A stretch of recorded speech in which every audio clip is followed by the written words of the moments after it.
I can help with it.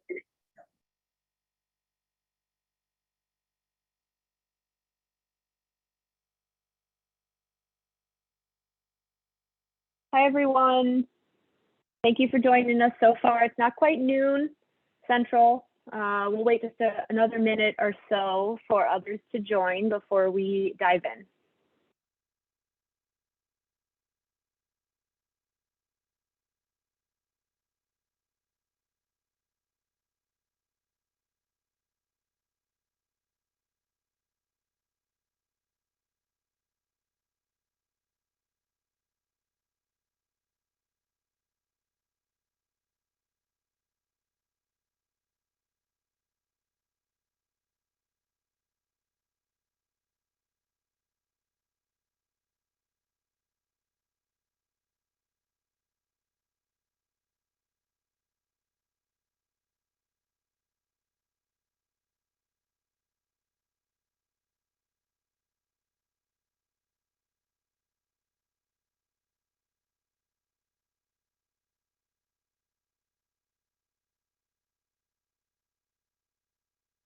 Okay, I think we'll go ahead and get started.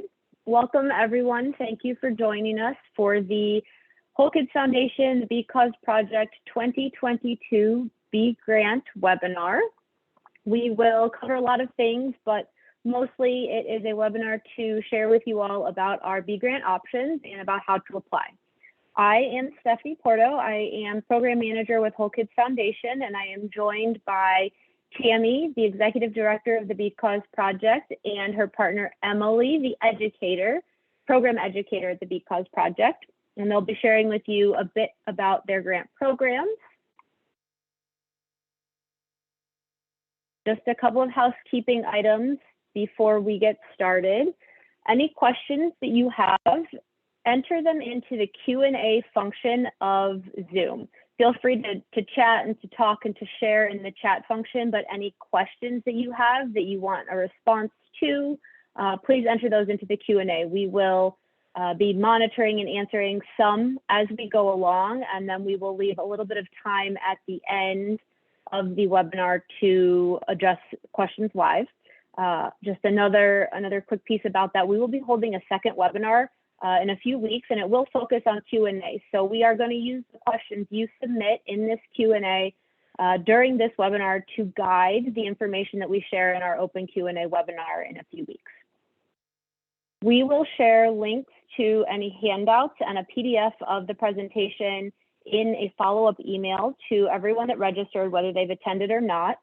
It'll be sent out probably in the next couple of days.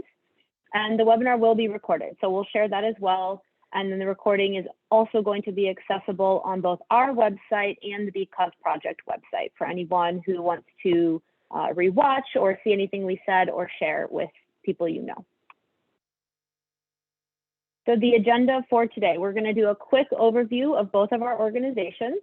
We'll talk about eligibility for the grant programs, getting started on your application, our different grant options, the grant costs, the timeline and application process, some resources to help you with both your Bee programming as well as the application, and then the technical aspect of how to apply and where to go to do that.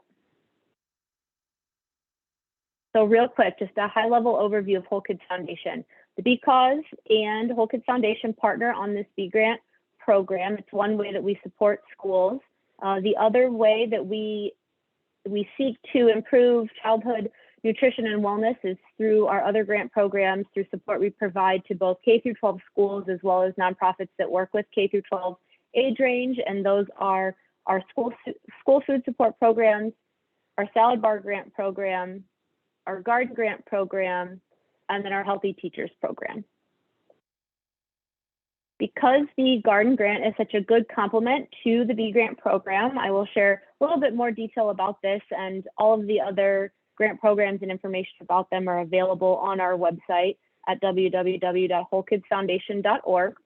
Our garden grant program is a $3,000 monetary grant to support an edible educational garden at a K through 12 school or nonprofit that serves children in the K through 12 age range. It's available in all 50 states, in the US, all provinces and territories in Canada. And then also in Puerto Rico, the Virgin Islands, we do also award grants there too, if you know somebody interested. Again, just check out our website for more information about the Garden Grant. We just ran a cycle, so it's not currently open. It will open again on February 1st of 2022. So it's a spring application window with an award towards the beginning of a new school year in August. So I'm going to pass it over to Tammy with the BCause to share about the BCause project as well as the grant program.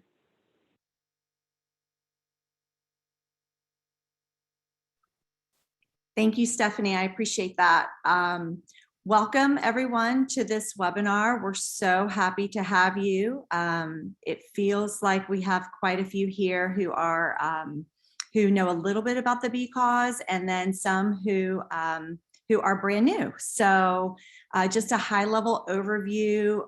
Our goal or our mission is to provide K-12 youth as well as adults with opportunities to understand and engage and learn from bees and other pollinators.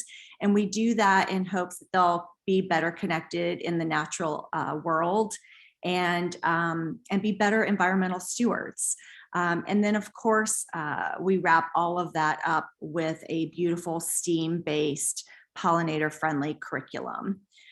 We are so appreciative of our partnership with Whole Kids Foundation. It is the biggest thing that we do, offering live bee grants and renewal grants to schools that are K-12 based, as well as to nonprofits that work with K-12 students. So if you are a school or a nonprofit organization that serves K-12 students, if you're based in anywhere in the US or throughout Canada, then you are eligible to apply for this grant.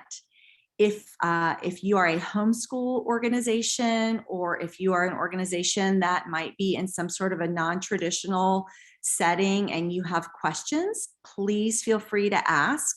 As long as you are working with at least 10 students and they fall into that K-12 range, then we're pretty sure that you fit our target audience.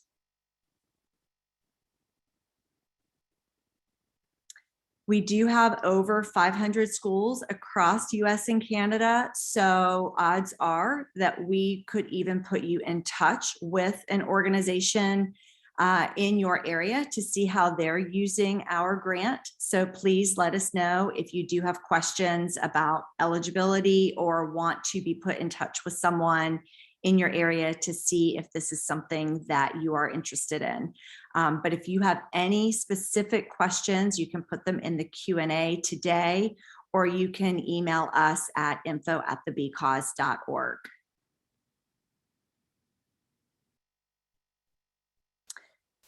So today we're just going to go through what we think are the most important components that you should consider while you're going through this grant process, from whether it's a good fit to actually submitting successfully your application and being awarded a grant through us.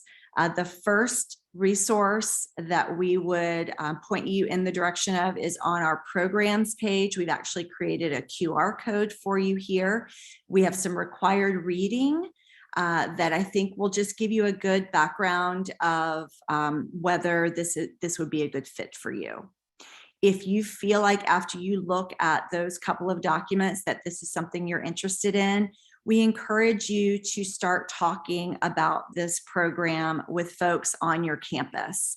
Start building a bee club, either metaphorically or actually truly building one, where you start gathering supporters for this organization, because it does take a village. It takes a lot of folks in your community to be supportive, to allow you to either bring a live bee program onto your campus or to continue a live bee program so that it can be successful and grow year over year. And that's what our ultimate goal is to give you a grant to get started and then to bring you into our hive moving forward and continue to provide value year over year. So we definitely want to make sure that there's just not one person in the school that is supporting this program, but this is more of a community or collaborative effort.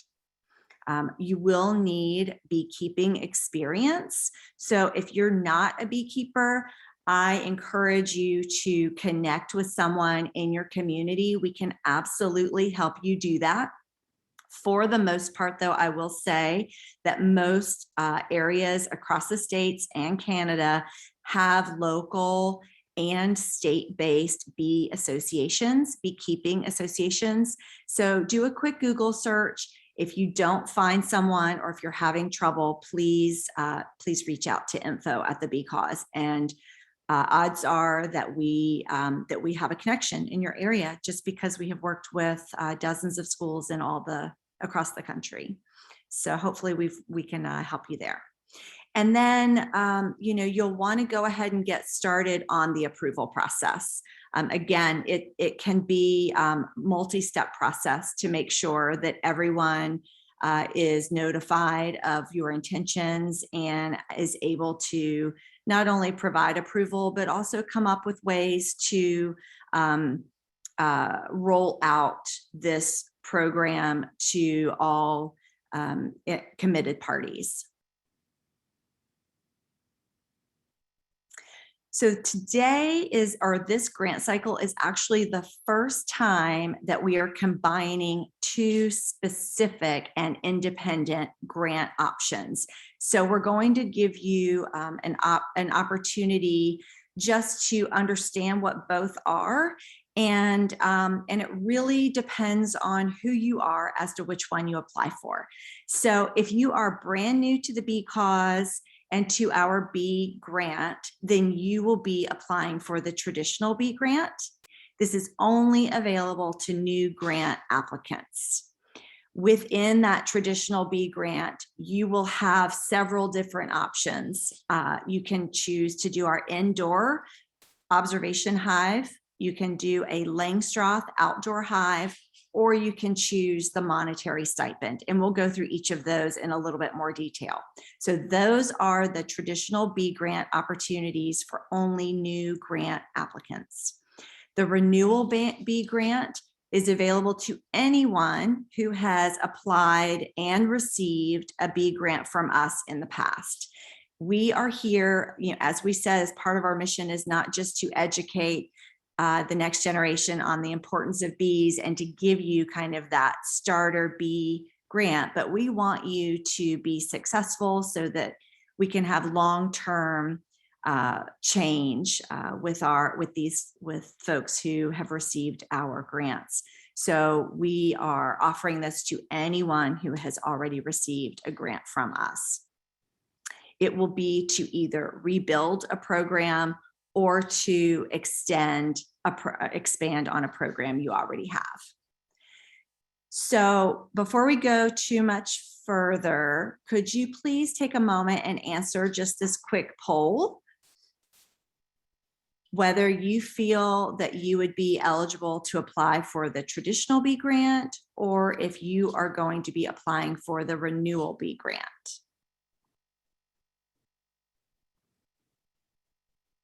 And we'll just give everyone a second to. Looks like we have a lot of people that are interested in the traditional bee grant, new applicants. That's exciting.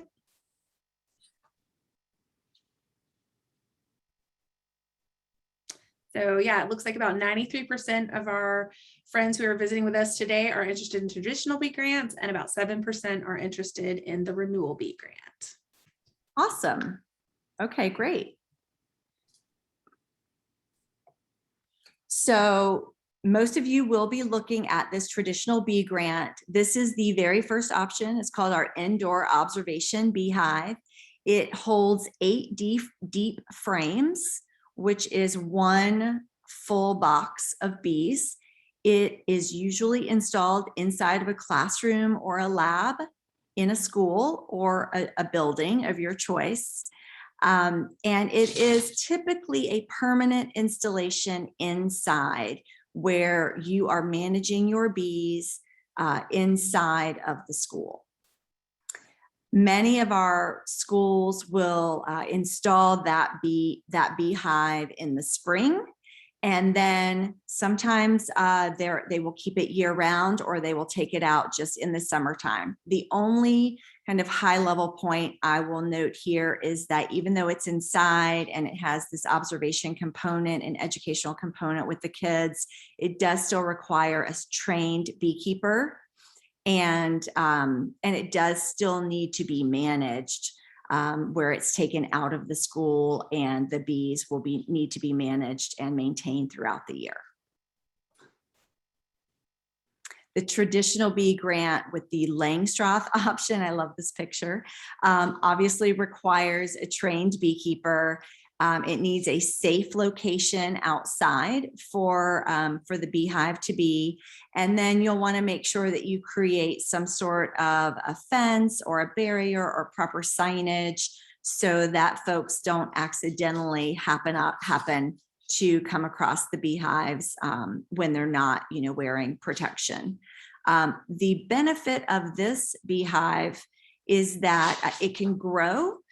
It can expand, it can be replicated, and you can turn one hive into 2 hives. You can have active beehive management, so students can put bee suits on if you do have like a bee club, for example, with kids, and they can really get hands-on experience with managing bees.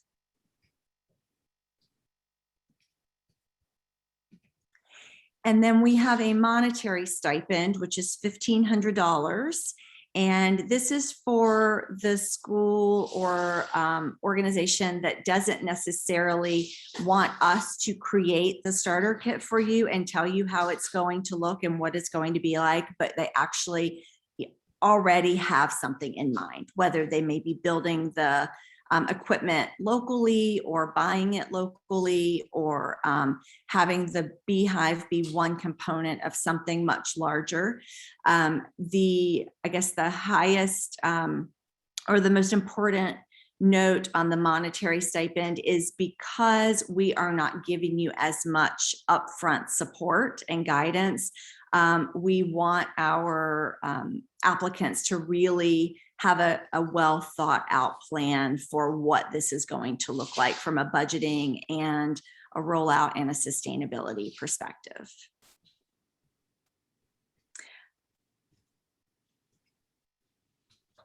And the renewal bee grant is for folks who have already applied. So you are not new to us. And we're here just, to provide you an opportunity to build on and expand or revive the program that you already started with your traditional bee grant. We realize that, things change year over year, whether it is an educator leaving, someone else taking over the program, whether you're going from on-site to virtual schooling, moving from an indoor hive to an outdoor hive. We just realized that programs change, and we want to be able to support you. So the renewal bee grant comes with a cash stipend of $500, as well as an experience box for the educators to help them expand on their educator resources and to just build on the program that we've already given to them in the past.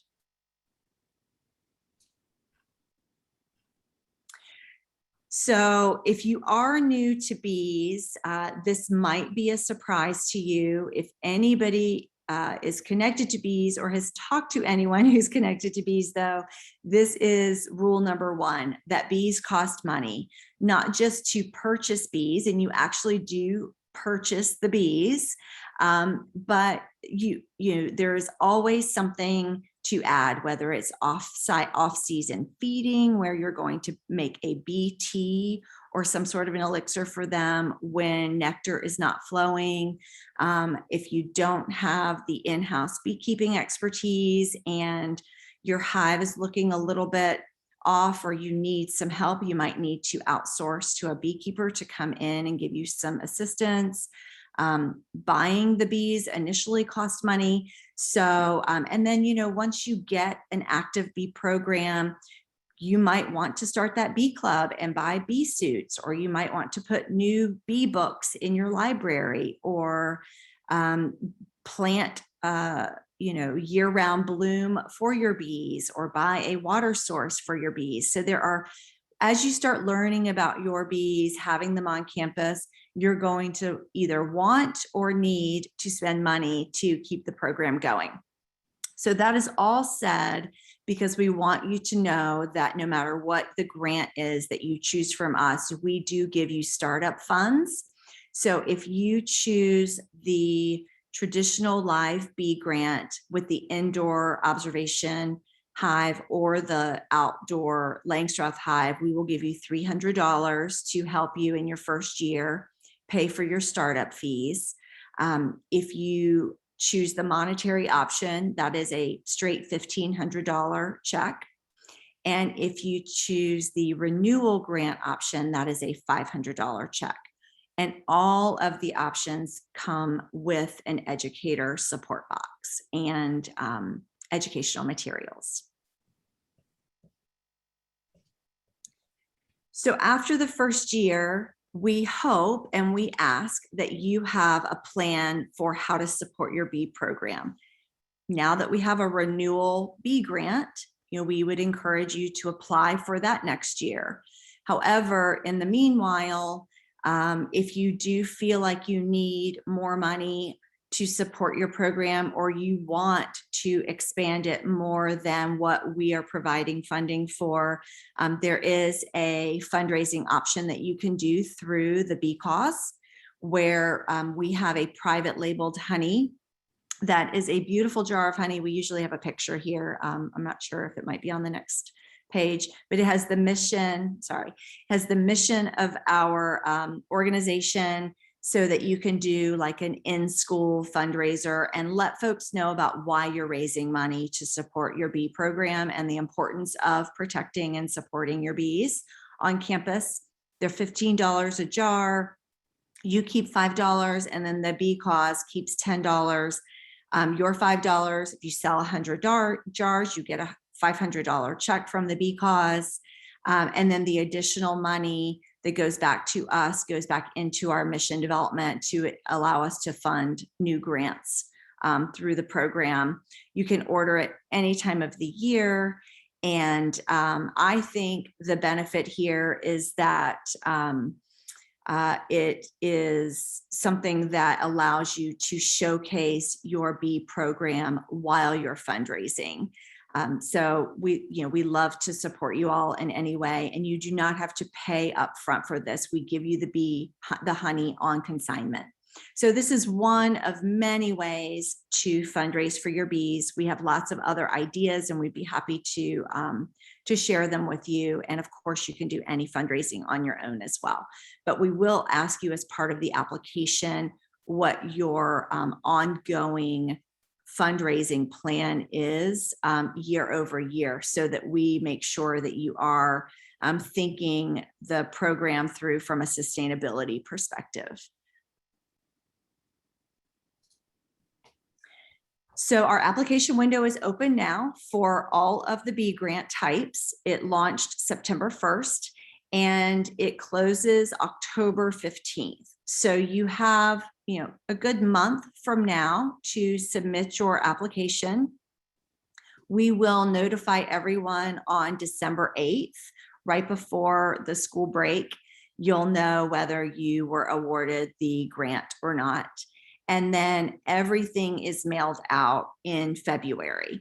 The only thing you would have to purchase on your own to start your program is your bees. So we remind you about this in the application itself, but we are not legally able to ship bees across state lines. So that's part of what those startup funds are for. So you can purchase your bees when you get the award, but you will probably need to order your bees in December.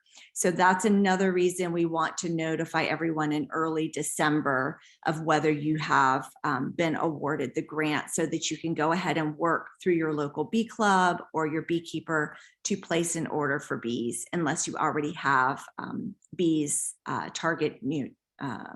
allocated for your programming through a local contact. So you can apply today, either at thebeecause.org or wholekidsfoundation.org. And when you click on the Apply Now button, it will actually launch the Whole Kids Foundation Smart Simple website. Software program. And that is the application that will take your all of your information to be able to submit. If you are a new applicant, you'll have to go through a couple of steps, which Stephanie will go through in a minute. If you are a returning applicant, it should recognize you and pre-populate a lot of the fields. So most of that getting, connected with the system will have already been done for you.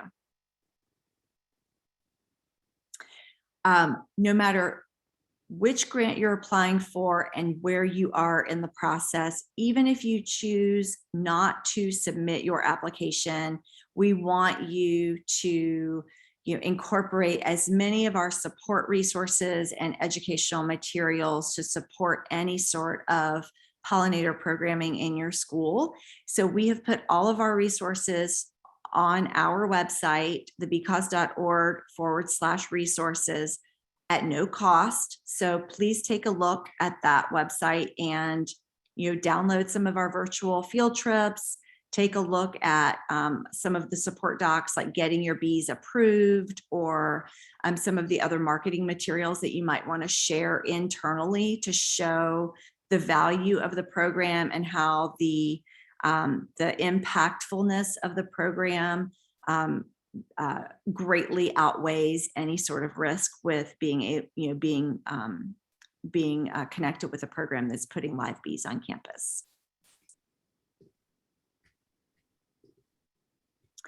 And this past year, we just launched a free application site called the OER Commons. I encourage all of you to go and sign up today if you haven't already. This is a site that is free to all educators and provides dozens and dozens, hundreds of vetted resources that are already connected to national learning standards and broken down by grade level and STEM section or STEM label. So take a look here, go ahead and sign up for it. Not only would you be allowed to access our BCause project materials and lesson plans, but you can also go into other parts of this system and look for other support materials for educators. So the application is broken into two parts, specifically because we want you to get all of the heavy lifting out of the way. We want you to know all of the decisions that need to be made early on in the process. And we want you to realize whether this is going to be something that's of interest early on, as opposed to waiting until the application is due, because there may be some questions that you need us to help you answer. So the application part 1 is due on October 15th. If you are comfortable with everything in part 1, once you submit it, you'll be invited to submit part 2. So you'll log in as your school or your organization. You will launch the application. You'll have until October 15th to submit it. Once you submit it, we're assuming that you're interested and that you want to apply, and that 90% of the work has been done, and then we'll invite you to apply in part 2.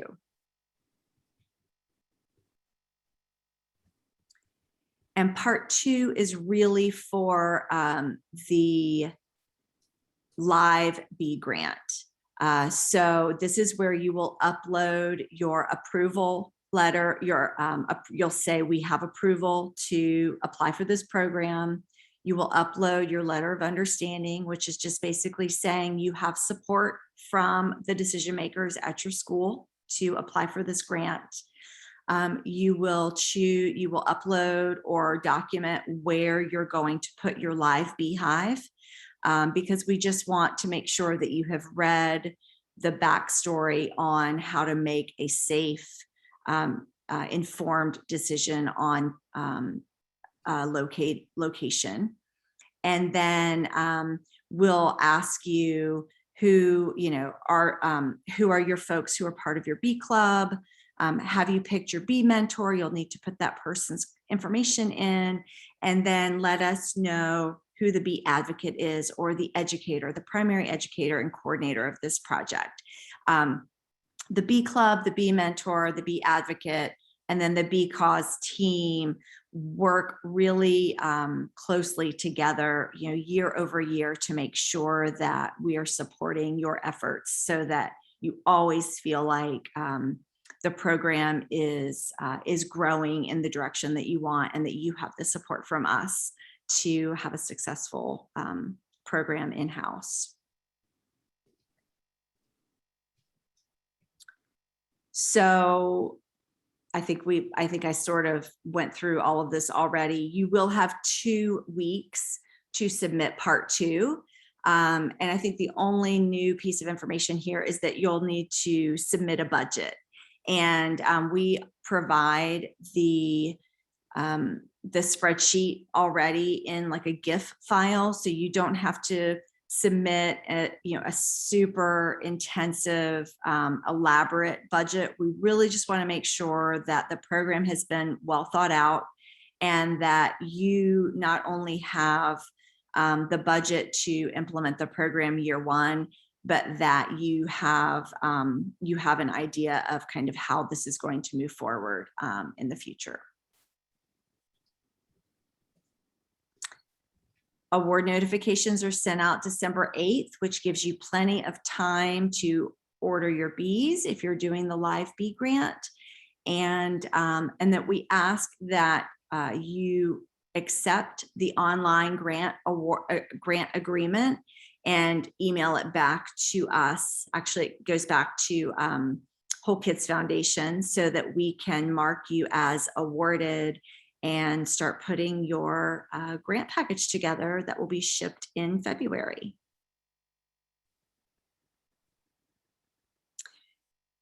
There are some years that we have more applicants than we have funding. If that is the case this year, if we have a couple of different buckets, we have an award bucket where you have been accepted, you meet all of the criteria, and you get the grant, you receive the grant. And then we have folks who meet all of the criteria and have an amazing program, but for some reason we did not have enough funding for those folks, so we put you on hold. That does not mean you're not going to get it. We actually, as soon as we realize there is a discrepancy, we start looking for additional funding or other ways to support your programming. So please don't get discouraged. As long as you meet all of the criteria, you will either be awarded or you will be put on hold, and then we will work on your behalf, or even put you in touch with other organizations that might be able to help fund it for you. If that does not work this year, however, you are allowed to apply year over year. And if you do get it this year, then you can apply for the renewal grant next year.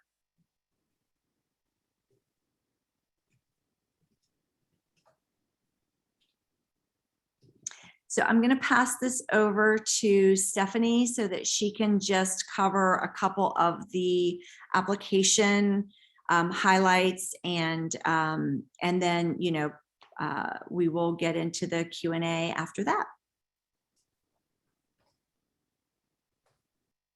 Thanks, Tammy. So I'm going to share just a bit about the technical aspects of applying for this grant. The portal we use, some of the how-tos, accessible from both our website and the Because Project's website.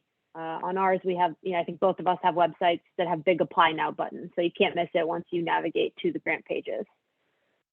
So once you find your way to the site, this is our grant portal. This is where we will take and accept and use for future progress reports any submission for grant applicants. So it has to be done online.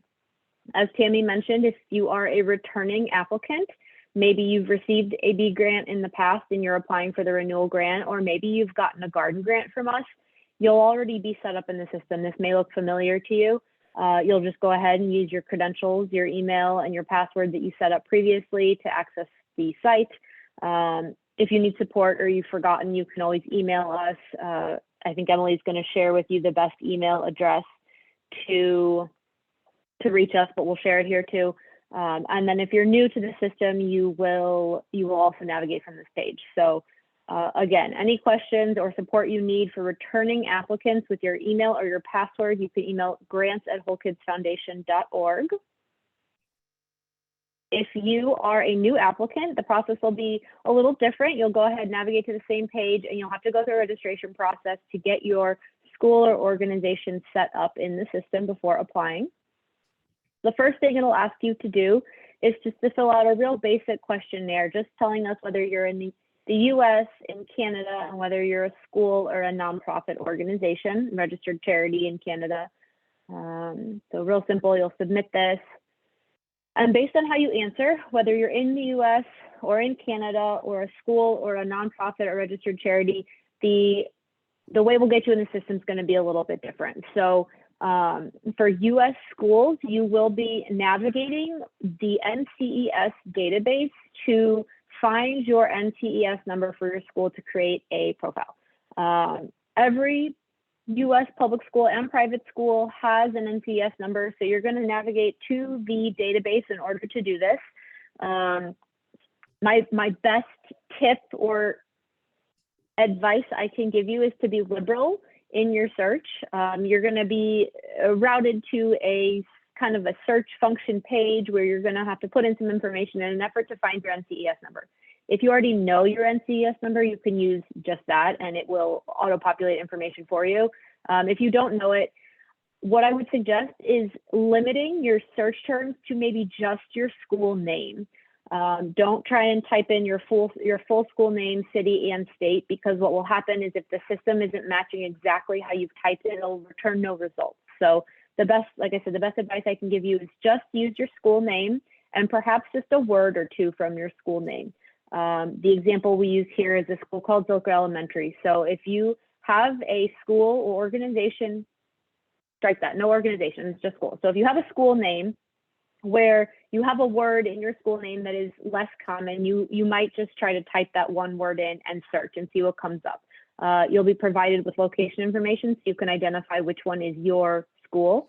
If you have a school name that is more common, what I always like to tell people is to just use that one word. I'll say something like Jefferson Elementary. You might type in Jefferson in just the name, and then stick to either just city or just state and search terms, and it may give you a handful, but less than if you were to just search Jefferson alone.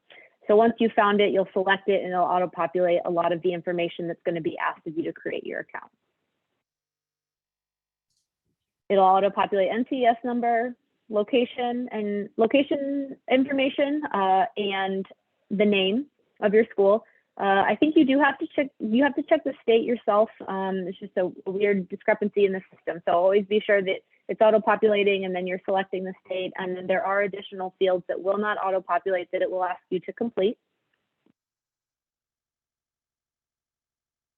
For organizations, whether it's a nonprofit, as they're called in the US, registered charity in Canada, the process is exactly the same, but you'll be searching different databases. So for Canadian registered charities, you'll be searching the CRA database, and for 501c3 nonprofits in the US, you'll be searching the IRS database. So this is just the way by which we verify your tax exempt status.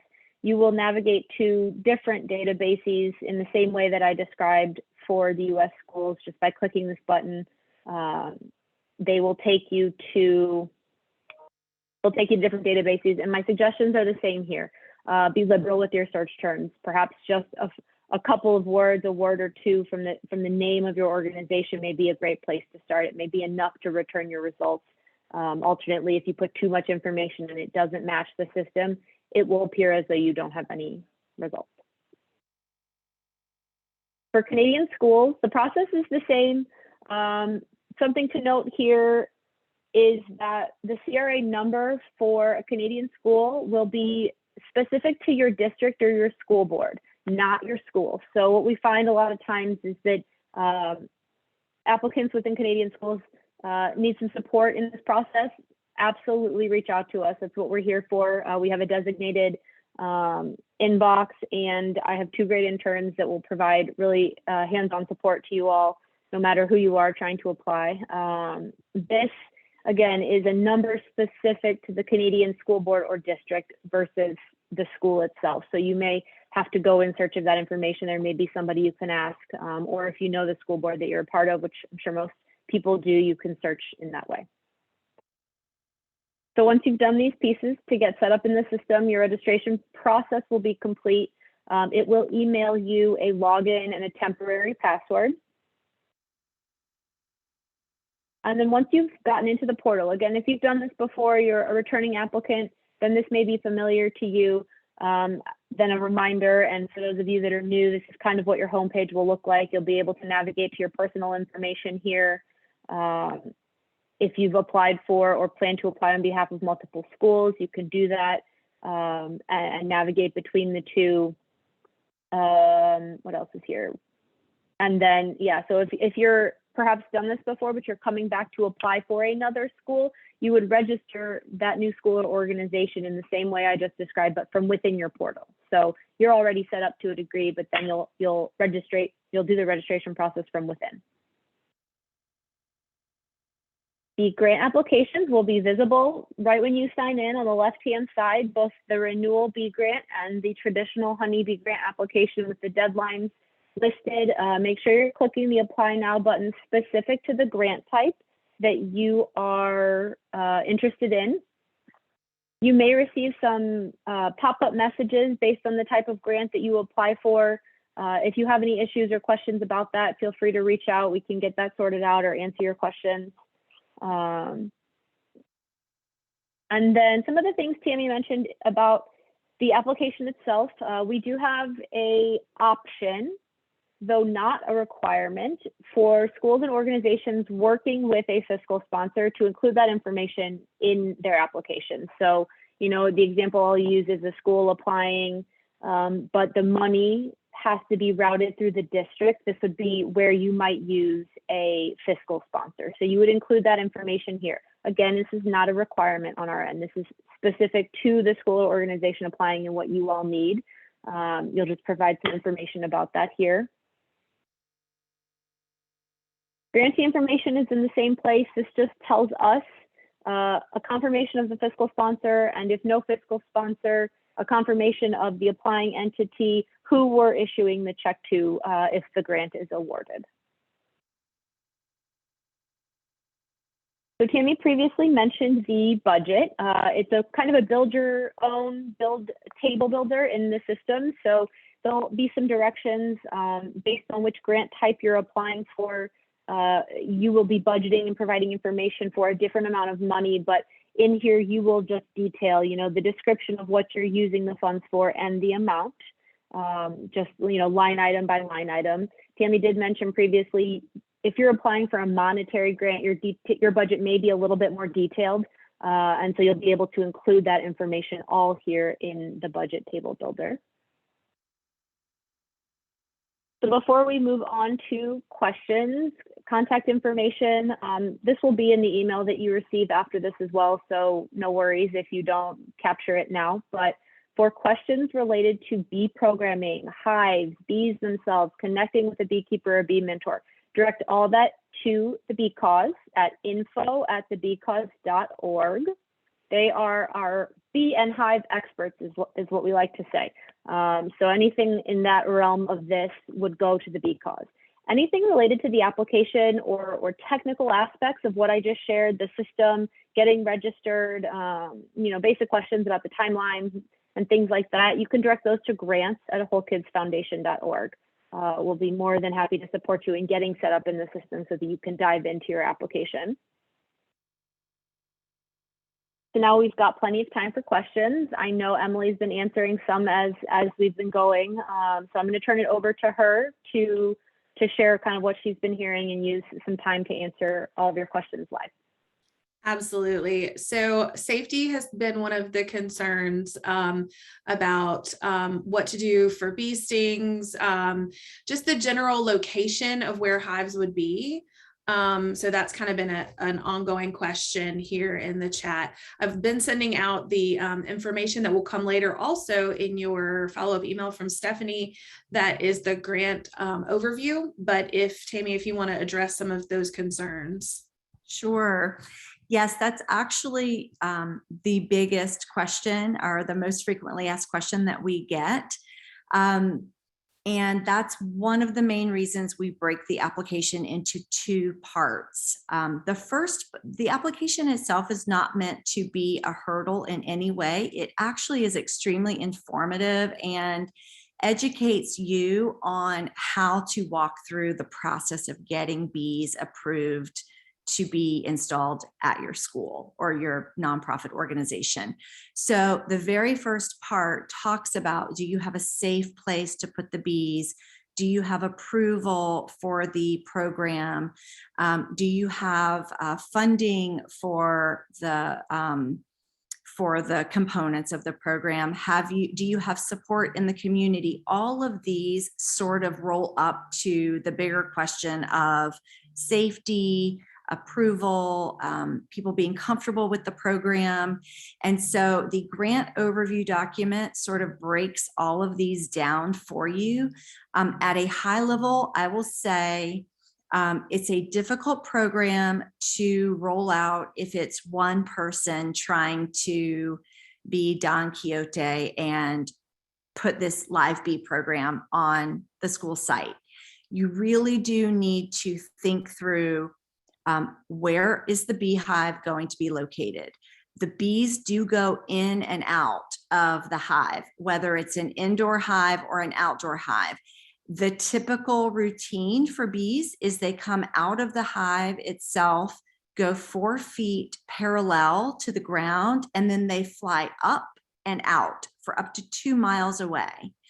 There's sort of a steady flow of bees coming and going when it is warmer than 50 degrees outside.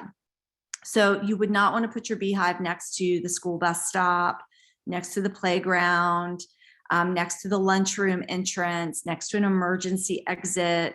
If you have a second floor in your building, if you're doing an indoor observation hive, that's a perfect place because no one would ever be able to come right up into the entrance of the hive. Once you start checking off the concerns, like we have a safe place to put the bees, we can fund the bees, we've talked to the nurse, and the nurse has given us a list of all of the kids who have bee allergies, and we've called all of those parents and told them that we are becoming a bee-friendly campus, and they understand what that means. Once you start checking those boxes, people start relaxing and really starting to understand that that this is possible, and then the impact of the program sort of takes over the conversation. What will we do? What are we going to plant? What outdoor programming are we going to add? What field trips can we bring, into our educational programming to highlight, now that we've started the conversation about bees and the importance of them and protecting them, how can we take it to the next level? So I can't answer everything all at once on this call, but I do know that's the most important question. We spend a lot of time talking to, encouraging you to talk to your PTO members, talking to the PTO president and having that person, take the conversation to the parents. My feeling is that the more educated people are, the less nervous they are about bringing this program in. We have almost 600 schools in every state and throughout Canada. We've had a wait list, in several years past. So if you want to have it happen, go to your community decision makers and start that conversation sooner rather than later. And we'll help you any way we can. I think one of the other questions about the monetary grant, the allowable and non-allowable expenses, if you just could elaborate a little bit more on that. Yeah, the majority of, so every grant type has some sort of a stipend. And, I think a good principle just to take along when you're making decisions with your budget is we want to make sure that the money is going directly to bee programming, whether it's to buy something, buy equipment, buy the bees, prepare the land, purchase educational components. We don't want the majority of the money paying someone to deliver a program or paying, to rent a bus and a bus driver to go and do a field trip somewhere other than, outside of the program. So just sort of think of it at a high level that way. I'm going to ask Stephanie, just because I can't remember the exact terminology in the contract, but there is specific verbiage that says we do not want you to use the money for X. And if you could just tell them the exact verbiage there, so I'm not misspeaking. Yeah, absolutely. It's real estate, travel costs, and field trips Okay. are the three things that we identify as non-allowable expenses. Thank you. You're welcome.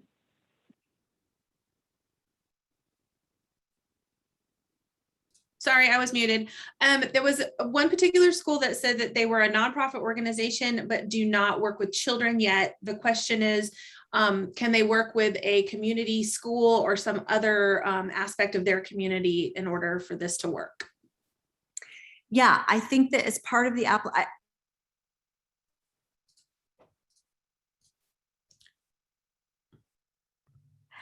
thank you for that question. We need more people like you in the world. So I appreciate what you're doing. Yes, you can absolutely do that. You just, as part of the application, we want you to already have a relationship with a school. We want you to, or if it's either a specific school or a community of that you're going to support, so that you can detail, the programming that you're going to provide. We have, specific schools that we work with across the country. And if you're looking for someone to support and you're not 100% sure who that could be, reach out to us, because we could reach out to some of those local schools and see if they have a sister school or another group in their community that would like to participate and just hasn't been able to apply for the grant.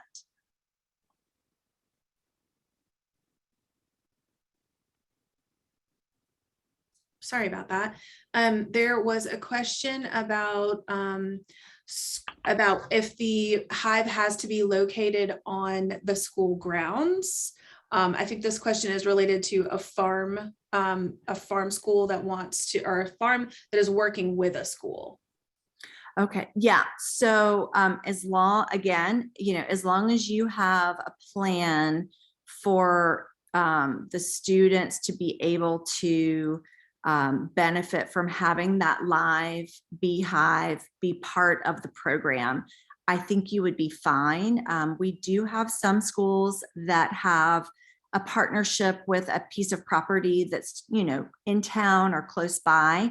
And, sometimes we even have schools that have live beehives where all of the kids aren't necessarily even allowed to go and see the bees because, or not be able to get up close and personal with the bees. So the idea is more around, educating your student body leveraging the fact that you are managing a beehive and that they are able to experience that in some sort of educational way. How do people contact a local beekeeper to get involved with their hive and be their bee mentor? How do they find a beekeeper? They find a beekeeper. So most towns have their own beekeeping association. So if you're in, Jacksonville, Florida, you could Google Jacksonville Beekeeping Association, and you'll probably get 6 or 7 different bee clubs that are sanctioned by, the state of Florida's Beekeeping Association. You could also look at the state level. If you're in a rural town or a small city and you don't find anything with your first search, you could say, Missouri beekeeping associations, and then it will show you the 20 that are in Missouri, and you could pick the one that's closest. Most people are able to check the box that way. And, beekeepers are educators at the core of who they are. And we rarely have a school that wants to apply for the grant who cannot find a willing and able-bodied and able-minded beekeeper to, raise his or her hand and say, I'm all in, I want to help, what can I do? And I'm going to bring my 4 beekeeping friends with me. But if you cannot find someone, either look on our map to see if there's a school in your area that is already doing the programming, and we could put you guys in touch to see what beekeeping, support they're leveraging. And to earlier, Tammy had mentioned, if you wanted to find a school that is located in your area, please feel free to email us at info@thebeecause.org so that we can research that and just give you all the local area schools that have a hive that you could observe, or even just get some information on how they spoke to their board or how they spoke to their parent body. It's just really, it takes a village to have the bees. So to, have that connectivity, but we can email you that information if you will just start that ball rolling with us. Mm-hmm. I feel like we've covered a good portion of the questions. A reminder, Tammy, for the total amount of the grant. Someone asked, they read one place and then saw it somewhere else and weren't sure. So the new grant recipients who are applying for the traditional hive grant or the traditional bee grant will either get a Langstroth hive, which is the outdoor hive, with an educator box and a $300 check so that they can buy the bees and any other incidentals their first year. If you apply for the observation hive traditional grant, you also get the $300 check to purchase your bees. And then you can apply for the monetary grant, which is $1,500. So $300 if you're getting an equipment grant, or $1,500 if you're sort of doing it on your own and you want to purchase the equipment on your own. All 3 of those types have an educator box to go with it. And then the renewal grants are $500 with an educator box. Okay, I'm typing that in just so that everyone can see that. And what else did you want to say, Tammy? I was just going to say, I just saw one of the Q&A notes. The value, the $3,000 number someone saw is the garden grants that Whole Kids is launching, the garden grant that is being launched February 1st in the spring. That's a $3,000 value. Yes, thank you. Good memory on that one. Mm-hmm. Whew, all right, I think we've tackled most of the questions. Again, we will be hosting a follow-up Q&A webinar. So if we did not answer your question, please email us at info@thebeecause.org and we will address those questions then. I think that's about it. Ms. Stephanie. We will definitely, just to underscore what, thank you, Emily, for organizing all the questions. Sure. We will review all of these questions at the end, once we're off, as well as in the chat, and finish replying to all of them. And then if you still have questions, you're welcome to reach out to us. And then of course, go ahead and get started on your applications, and then attend our second webinar in a couple of weeks, so that if you have follow-on questions, or if you've already started those conversations in-house about getting approval for your bees and you're running up against any sort of wall or having some stumbling blocks, reach out to us, and that will give us some time to help you. Because a lot of times putting an administrator in touch with another administrator that's in the same state or in the same city or the same community, nobody wants to be the first person to do it. And thankfully you guys are not on that front cutting, the front pioneer level. There have been a ton of other schools that have done this and are getting huge, amazing educational value and results. So I think that, we'll be able to help you get over those hurdles. If it's meant to be, then we'll make it happen for you.